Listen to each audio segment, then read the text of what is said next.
মঙ্গলপুর গ্রামের প্রায় সবাই বনের কাঠ কেটে নিজেদের সংসার চালাতো।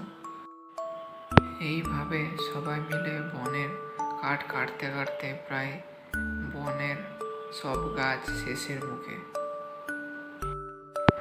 এইসব নিয়ে চরম বিপদে পড়েছে বনের পশু পাখিরা।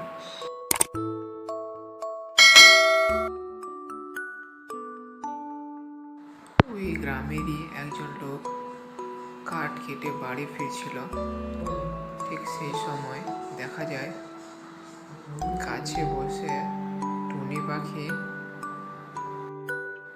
ও তার বান্ধবী মিলে গল্প করছিল কি বনের সব গাছ কেটে ফেললে আমরা আমাদের বাচ্চা নিয়ে কোথায় যাব। আমরা তোমাদেরকে বলছি গাছ কাটা বন্ধ করো, কারণ গাছ কেটে ফেললে আমাদের খুবই কষ্ট হয়। তাই তোমরা যদি গাছ কাটা বন্ধ না করবে তাহলে আমাদের প্রজাতি বিলুপ্ত হয়ে যাবে।